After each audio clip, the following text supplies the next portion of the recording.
Assalamualaikum warahmatullahi wabarakatuh.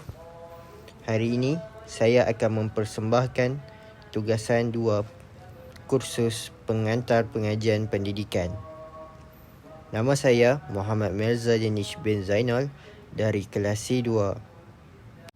Bagi mencapai objektif khusus yang telah ditetapkan, PPPM dilaksanakan dengan 3 fasa atau lebih dikenali sebagai 3 gelombang.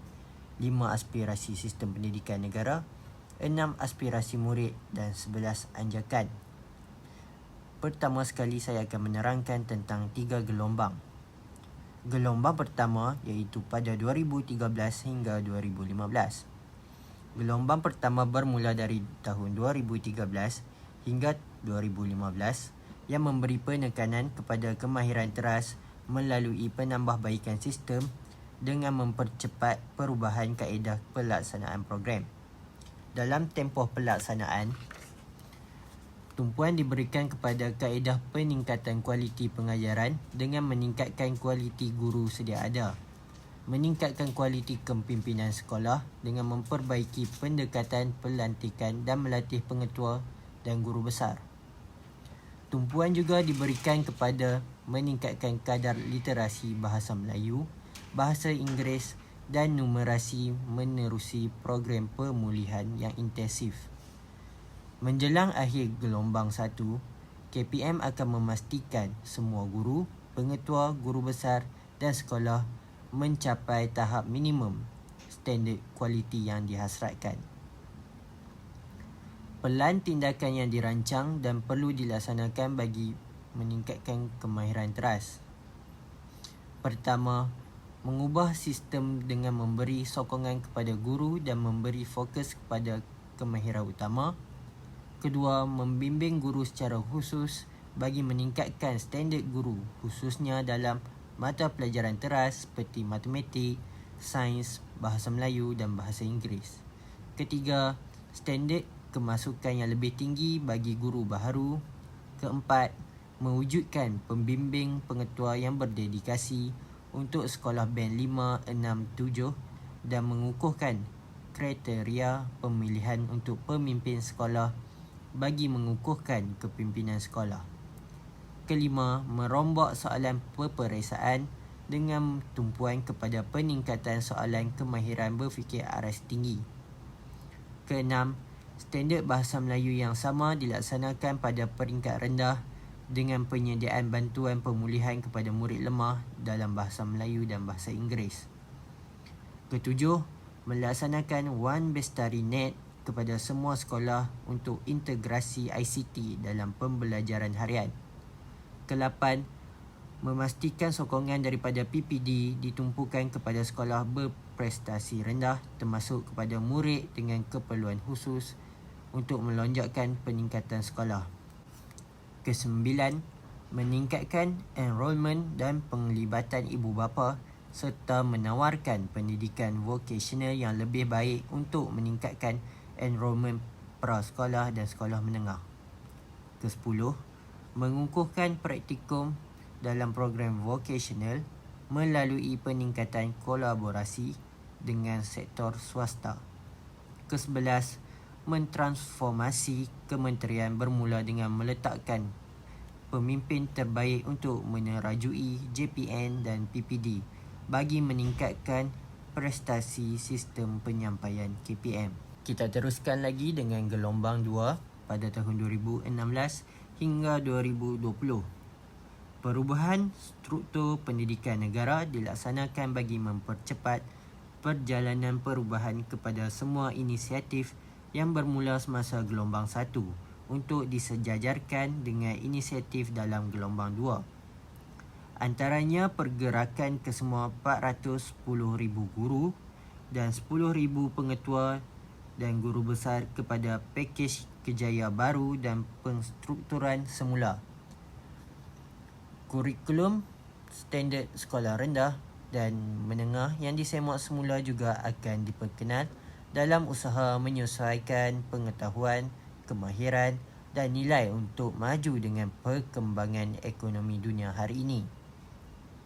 Pelan tindakan yang dirancang dan perlu dilaksanakan dalam gelombang 2 termasuklah: pertama, memacu peningkatan sistem.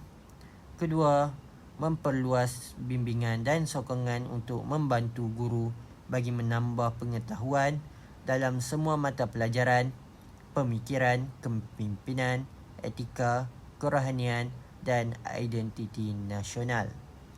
Ketiga, menyediakan kemajuan berdasarkan kompetensi dan prestasi serta menambah baik latihan pra-perkhidmatan untuk memugarkan profesion keguruan. Keempat, menambah baik kurikulum peringkat rendah dan melaksanakan kurikulum baru bagi peringkat menengah bagi meningkatkan standard kandungan dan pembelajaran setanding dengan standard antarabangsa. Kelima, menghentikan kelas peralihan, menjalankan rintis bagi pilihan untuk immersion bahasa Inggeris dan mengukuhkan penyediaan pendidikan bahasa ketiga untuk meningkatkan penguasaan pelbagai bahasa. Keenam, melaksanakan inovasi ICT untuk sekolah pendalaman, sekolah kurang guru dan sekolah kurang murid untuk menangani isu kapasiti. Ketujuh, mengukuhkan program untuk kumpulan berkeperluan khusus seperti orang asli dan kumpulan minoriti lain, pintar cerdas dan berkeperluan khas. Kelapan, memperluas tawaran pendidikan vokasional melalui perjanjian pelaksanaan dengan pembekal pendidikan vokasional swasta. Dan kesembilan, mengukuhkan bahagian utama KPM, menyusun semula peranan kementerian, JPN dan PPD untuk meningkatkan kebolehan dan keupayaan pelaksanaan. Kita teruskan lagi dengan gelombang ketiga iaitu pada tahun 2021 hingga 2025. Inisiatif dalam gelombang ketiga adalah berfokus kepada anjakan ke arah kecemerlangan dengan peningkatan keluasan operasi, di mana pada permulaan gelombang ini, semua sekolah, guru dan pengetua guru besar perlu menunjukkan prestasi melebihi standard minimum. Tumpuan diberikan kepada usaha meningkatkan keluasan operasi untuk memupuk budaya kepimpinan rakan sejawat bagi pembangunan kecemerlangan profesionalisme. Kebanyakan sekolah akan dianjak kepada model pengurusan berasaskan sekolah dan membangunkan model kejayaan sekolah berdasarkan inovasi dalam pengajaran. Ini bermakna pihak sekolah akan melaksanakan operasi secara kendiri dengan PGB akan memimpin dan memupuk budaya kepimpinan dalam kalangan pemimpin pertengahan di sekolah yang terdiri daripada penolong kanan, ketua panitia dan guru kanan mata pelajaran. Usaha ini adalah untuk membangunkan sistem pengekalan kemajuan kendiri yang mampu untuk mencetuskan inovasi dan meningkatkan pencapaian ke tahap yang lebih cemerlang. Pelan tindakan yang dirancang dan akan dilaksanakan termasuklah menganjak ke arah kecemerlangan melalui peningkatan tadbir urus kendiri. Kedua, membenarkan pengurusan berasaskan sekolah dan autonomi dengan lebih meluas dari segi pelaksanaan kurikulum dan peruntukan belanjawan bagi sekolah yang layak. Ketiga, meneruskan budaya kecemerlangan profesionalisme dibimbing rakan sejawat iaitu guru dan pemimpin sekolah saling membimbing, berkongsi amalan terbaik dan memastikan rakan sejawat mempunyai kebertanggungjawab memenuhi standard profesionalisme. Keempat, meningkatkan inovasi dan pilihan bagi meningkatkan kemahiran berbahasa dalam bahasa Melayu dan bahasa Inggeris dan menyediakan lebih pilihan untuk mempelajari bahasa tambahan. Kelima, melaksanakan program dan inovasi ICT bagi kumpulan berkeperluan khusus di seluruh negara untuk meningkatkan standard pembelajaran. Keenam, mengukuhkan dan mentransformasi kementerian melalui pengukuhan kemajuan kerjaya bagi pegawai pada peringkat kementerian.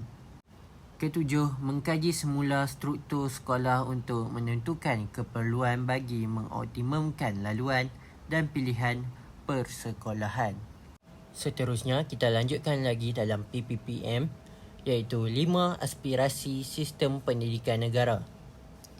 Pertama, dalam Pelan Pembangunan Pendidikan Malaysia telah digariskan 5 aspirasi sistem yang ingin dicapai.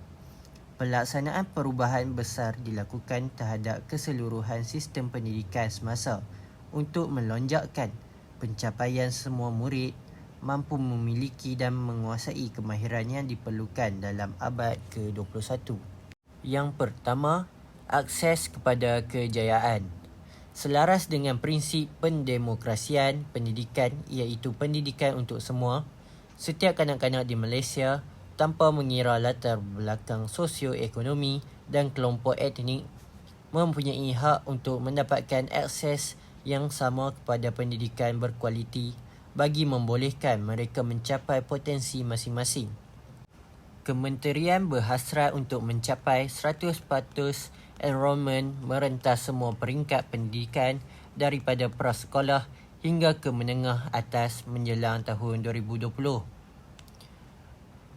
Untuk memenuhi hasrat tersebut, setiap individu harus diberi peluang yang sama untuk mendapatkan pendidikan dan hak memilih jenis sekolah untuk belajar tanpa mengira latar belakang, status ekonomi, sosial, keistimewaan, jantina, kaum atau agama. Semua pihak juga perlu bertanggungjawab untuk memastikan semua murid mendapat tempat di sekolah dan diberi peluang untuk meningkatkan pengetahuan dan kemahiran ke peringkat tertinggi dan tidak berlaku keciciran. Kementerian Pendidikan Malaysia juga telah menyediakan segala bentuk inisiatif dan bantuan kepada murid yang layak bagi memastikan mereka mendapat peluang pendidikan yang sewajarnya. Pembangunan dan kemajuan pendidikan yang diusahakan kerajaan harus dinikmati oleh semua, terutama kepada murid di kawasan luar bandar dan pendalaman, serta kelompok minoriti. Melalui pendidikan dan kemahiran yang diperoleh di sekolah, dapat membantu mereka untuk menempuh masa hadapan yang semakin mencabar, selain mengeluarkan mereka serta keluarga dari belenggu kemiskinan tegar. Murid yang mempunyai risiko tercicir perlu dibantu menerusi pelbagai inisiatif merangkumi pelbagai bantuan kewangan dan kemudahan fizikal, bimbingan motivasi dan kaunseling ibu bapa dan murid bagi mengekalkan mereka dalam sistem pendidikan. Sistem pendidikan akan terus kekal komited untuk membangunkan murid secara menyeluruh. Kurikulum pendidikan bermatlamat membangunkan anak-anak secara menyeluruh merangkumi dimensi intelek, rohani, emosi dan jasmani seperti yang terkandung dalam falsafah pendidikan kebangsaan. Pihak sekolah perlu berusaha memastikan setiap murid memenuhi standard minimum iaitu lulus mata pelajaran teras Bahasa Melayu, Bahasa Inggeris, Matematik, Sains, Sejarah dan Pendidikan Islam atau Pendidikan Moral pada akhir tingkatan 5. Tumpuan bukan hanya kepada kepentingan memperoleh ilmu pengetahuan tetapi juga menggalakkan kemahiran berfikir aras tinggi. Pada masa yang sama, program dan inisiatif yang membangunkan komponen bukan akademik dilaksanakan di sekolah dan menerusi pelbagai aktiviti ko-kurikulum selepas waktu sekolah. Berasaskan prinsip pendidikan untuk semua yang merupakan sebahagian dari matlamat pembangunan abad ini, peratusan murid yang menyertai pelbagai laluan pendidikan lepasan menengah seperti universiti, kolej, politeknik, institusi vocational atau program latihan kemahiran berstruktur juga telah ditingkatkan. Sejak rancangan Malaysia ke-10 RMK10, pelbagai usaha telah dibuat untuk mengarus-perdanakan dan memperluas akses kepada pendidikan dan latihan teknikal dan vocational yang berkualiti untuk memenuhi keperluan industri yang memerlukan tenaga kerja mahir. Melaksanakan transformasi TVET merupakan satu daripada pemacu perubahan bagi memenuhi permintaan industri dan menyumbang kepada peningkatan ekonomi selaras dengan kemajuan di peringkat global, ekonomi berasaskan pengetahuan, kemajuan teknologi dan mobiliti tenaga kerja global. Kita teruskan lagi dengan kualiti standard antarabangsa. Tidak dapat dinafikan bahawa pencapaian pendidikan di Malaysia telah berkembang dan meningkat sejak beberapa dekad yang lalu melalui pelbagai usaha dan tindakan. Sungguh pun begitu, pencapaian yang membanggakan ini menghadapi risiko secara relatif dan mutlak. Hal ini disebabkan sistem pendidikan negara lain telah mendapat meningkatkan prestasi murid dengan lebih cepat dan mampu mengekalkan momentum tersebut secara berterusan. Ini menyebabkan jurang pencapaian antara sistem pendidikan Malaysia dan negara lain semakin lebar. Selain itu, pentaksiran di peringkat antarabangsa menunjukkan prestasi murid Malaysia semakin merosot. Bagi mencapai hasrat untuk setanding dengan pencapaian di peringkat global, sistem pendidikan Malaysia perlu menyediakan penambahbaikan prestasi yang lebih hebat berdasarkan tanda arah sistem pendidikan negara lain mengikut standard antarabangsa.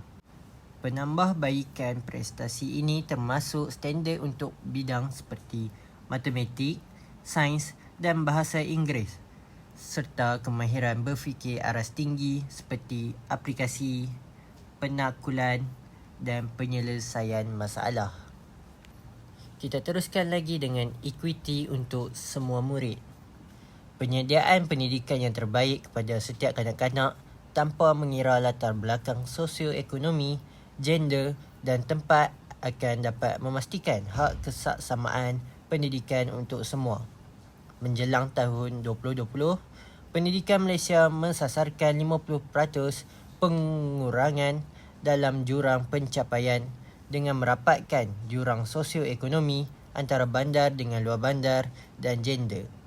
Latar belakang sosioekonomi masih menjadi penyebab jurang equity yang paling besar. Merapatkan jurang sosioekonomi dan antara bandar dengan luar bandar dijangka akan memberi impak terhadap jurang pencapaian antara negeri dan jenis sekolah. 3 aspek yang dikenal pasti sebagai penyebab kepada kewujudan jurang equity iaitu pencapaian pendidikan tertinggi ibu bapa, purata pendapatan isi rumah bagi negeri dan peratusan murid menerima bantuan asas kewangan melalui kumpulan wang amanah pelajar miskin. Ketiga-tiga aspek ini merupakan bukti yang tekal bahawa murid daripada keluarga miskin kurang cemerlang berbanding murid daripada keluarga berpendapatan sederhana dan tinggi. Justru itu, sistem pendidikan akan giat menyokong mobiliti sosial dengan menyediakan sokongan tambahan kepada mereka yang kurang bernasib baik. Ini bagi memastikan latar belakang sosioekonomi murid tidak lagi menjadi penentu kejayaan hidupnya. Kejayaan untuk merapatkan jurang ini akan menjadikan Malaysia antara negara yang mempunyai sistem pendidikan yang lebih saksama di dunia. Aspirasi sistem pendidikan negara yang keempat ialah memupuk perpaduan dalam kalangan murid. Malaysia yang dikenali sebagai sebuah negara yang berbilang kaum, yang kaya dengan keunikan yang pelbagai. Sejak merdeka, aspirasi utama Malaysia adalah untuk memupuk perpaduan negara. Sekolah merupakan tempat yang terbaik dalam usaha memupuk perpaduan dalam kalangan masyarakat kerana murid menghabiskan lebih 1/4 daripada masa mereka di sekolah semasa mereka berusia 7 hingga 17 tahun. Melalui interaksi dengan individu dari pelbagai latar belakang sosioekonomi, agama dan etnik, murid belajar memahami, menerima dan menghargai kepelbagaian.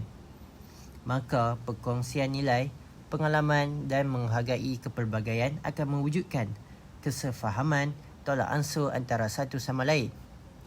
Kesefahaman yang terbina akan menjalinkan perpaduan, seterusnya membentuk identiti nasional. Perpaduan merupakan komponen penting dalam konteks sosial Malaysia yang unik dan kaya dengan kepelbagaian. Perpaduan menjadi faktor utama dalam merealisasikan masyarakat yang terdiri daripada individu seimbang dan harmoni seperti yang dihasratkan dalam falsafah pendidikan kebangsaan. Aspirasi sistem pendidikan negara yang terakhir ialah pelaksanaan berkecekapan tinggi. Keberhasilan murid merupakan indikator kepada kecekapan dalam pengurusan sistem pendidikan. Perbelanjaan besar untuk pendidikan menunjukkan komitmen tinggi kerajaan terhadap pendidikan. Maka, pulangan perlu dimaksimumkan untuk setiap ringgit yang dibelanjakan. Dalam usaha mencapai aspirasi sistem pendidikan, pelaksanaannya akan dijalankan secara lebih bertanggungjawab dan akan menekankan penggunaan bajet yang diperuntukkan dengan lebih cekap dan berkesan bagi memaksimumkan keberhasilan murid. Kita teruskan lagi dengan 6 aspirasi murid. Sistem pendidikan Malaysia bermatlamat untuk memastikan setiap murid mencapai potensi maksima yang ada dalam diri mereka. Setiap pemimpin sekolah, guru, ibu bapa dan masyarakat berperanan penting dalam memastikan generasi muda ini mencapai aspirasi yang diharapkan sejajar dengan falsafah pendidikan kebangsaan yang merencanakan pendidikan yang seimbang. 6 elemen yang menjadi aspirasi dalam pelan pendidikan menekankan kepentingan pengetahuan, kemahiran berfikir, kemahiran memimpin, kemahiran dwibahasa, etika dan kerohanian, dan identiti nasional. Seterusnya, 11 anjakan PPPM. Anjakan pertama, menyediakan kesamarataan akses kepada pendidikan berkualiti bertaraf antarabangsa. Anjakan kedua, memastikan setiap murid proficient dalam bahasa Melayu dan bahasa Inggeris. Anjakan ketiga, melahirkan rakyat Malaysia dengan penghayatan nilai. Keempat, transformasi keguruan sebagai profesyen pilihan. Kelima, memastikan kepimpinan berprestasi tinggi ditempatkan setiap sekolah. Keenam, mengupaya JPN, PPD dan sekolah untuk menyediakan penyelesaian khusus berasaskan keperluan. 7. Memanfaatkan ICT bagi meningkatkan kualiti pembelajaran di Malaysia. Ke-8. Mentransformasikan kebolehupayaan dan kapasiti penyampaian kementerian. Ke-9. Bekerjasama dengan ibu bapa, komuniti dan sektor swasta secara meluas. Ke-10. Memaksimumkan keberhasilan murid bagi setiap ringgit. Dan anjakan yang terakhir yang ke-11 ialah meningkatkan ketelusan untuk accountability awam secara langsung. Kita teruskan lagi dengan implikasi aspirasi sistem terhadap amalan guru berjiwa pendidik.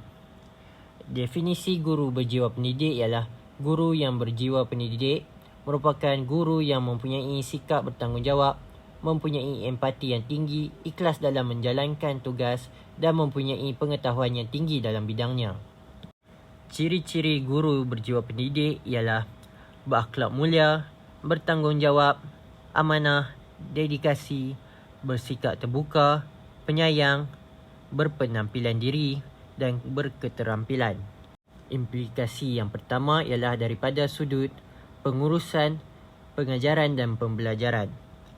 Guru perlulah mempunyai kebolehan merancang dan menjalankan aktiviti pengajaran dan pembelajaran serta dapat mencapai matlamat dan objektif yang ditetapkan. Kedua ialah guru yang mempunyai wawasan. Guru perlulah memiliki satu wawasan yang jelas untuk membuat perubahan dalam mempelbagaikan aspek pendidikan, berkemahiran berfikir aras tinggi dan mampu berinovasi agar dapat meningkatkan keberhasilan sekolah dan kemenjadian murid. Guru seharusnya mencapai standard tahap global agar ilmu dan kemahiran yang diajar sejajar dengan hasrat pelan pembangunan pendidikan Malaysia. Ketiga, pembangunan profesionalism. Guru perlulah melestarikan pembangunan profesionalism dengan sering memperbaharui pengetahuan dan meningkatkan lagi kemahiran melalui aktiviti pembelajaran berterusan. Guru hendaklah berani dalam meneroka pelbagai cabang ilmu untuk memvariasikan kaedah dan teknik pengajaran yang berkesan untuk melaksanakan kemahiran pedagogi yang holistik dalam pengajaran. Keempat, Guru harus menjadi suri teladan. Guru seharusnya berusaha menghasilkan murid yang menjadi sasiah diri yang terbaik melalui pengajaran dan pembelajaran. Guru sebagai ibu bapa di sekolah perlu mengambil langkah yang positif bagi menerapkan nilai-nilai murni kepada murid. Kelima, guru mahir dalam kemahiran interpersonal. Guru perlulah sentiasa menunjukkan sikap yang terbaik terhadap pelajar. Hal ini kerana kualiti sesebuah sekolah dan pencapaian akademik pelajar banyak bergantung kepada seorang guru. Oleh itu, guru perlulah memberikan pengajaran dalam bilik darjah dengan baik. Berikut merupakan sumber rujukan yang saya telah perolehi. Itu sahaja daripada saya. Sekian, terima kasih kerana menonton.